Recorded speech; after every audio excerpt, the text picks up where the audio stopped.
Assalamualaikum warahmatullahi wabarakatuh. Perkenalkan, nama saya Ali Sanopibowo, NPM 2114211051. Asal sekolah Man 1 Bandar Lampung, hobi memancing. Alasan memilih penyuluhan pertanian sebagai program studi pilihan yaitu dikarenakan ingin menambah kemampuan untuk lebih luas dalam bidang pertanian. Awal mula sejarah bahasa Indonesia, yakni bahasa Indonesia lahir pada tanggal 28 Oktober 1928. Pada saat itu, para pemuda dari berbagai pelosok Nusantara berkumpul dalam suatu rapat dan berikrar. 1. Bertumpah darah yang satu, tanah Indonesia. 2. Berbangsa yang satu, bangsa Indonesia. 3. Menjunjung bahasa persatuan bahasa Indonesia. Ikrar para pemuda ini dikenal dengan nama Sumpah Pemuda. Unsur yang ketiga dari Sumpah Pemuda merupakan pernyataan tekad bahwa bahasa Indonesia merupakan bahasa persatuan Indonesia.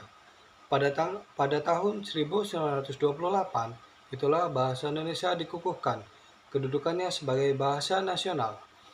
Bahasa Indonesia lalu dinyatakan kedudukannya sebagai bahasa negara pada tanggal 18 Agustus 1945. Karena pada saat itu Undang-Undang Dasar 1945 disahkan sebagai Undang-Undang Dasar Negara Republik Indonesia. Dalam Undang-Undang Dasar 1945, Pasal 36 disebutkan bahwa bahasa negara ialah bahasa Indonesia. Kebijakan pemerintah yang menyertai eksistensi bahasa Indonesia.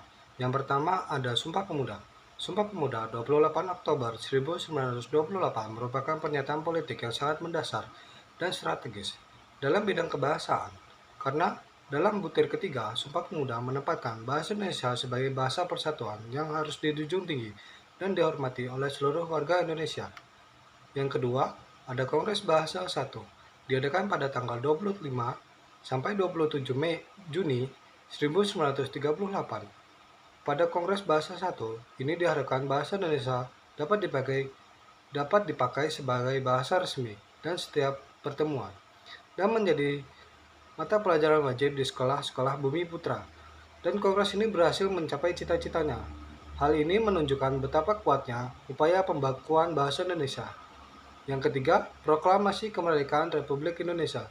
Dengan adanya Proklamasi Kemerdekaan Republik Indonesia pada tanggal 17 Agustus 1945 memberikan kepastian hukum akan keberadaan Indonesia yang resmi dan dapat digunakan oleh seluruh bangsa Indonesia dan berbagai tingkatan manapun.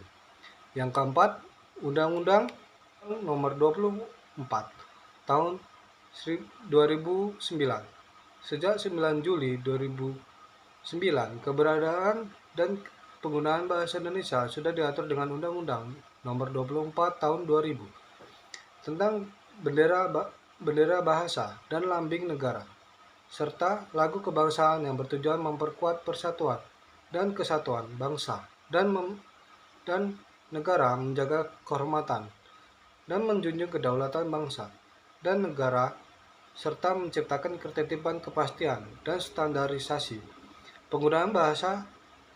Yang kelima, ada Peraturan Presiden Nomor 63 Tahun 2019.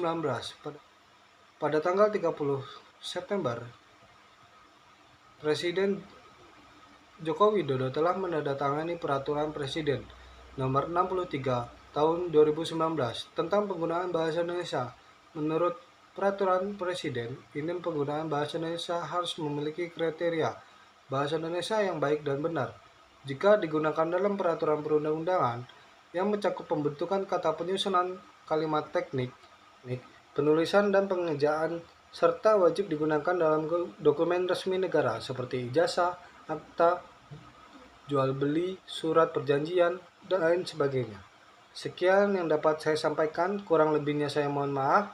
Saya akhiri. Wassalamualaikum warahmatullahi wabarakatuh.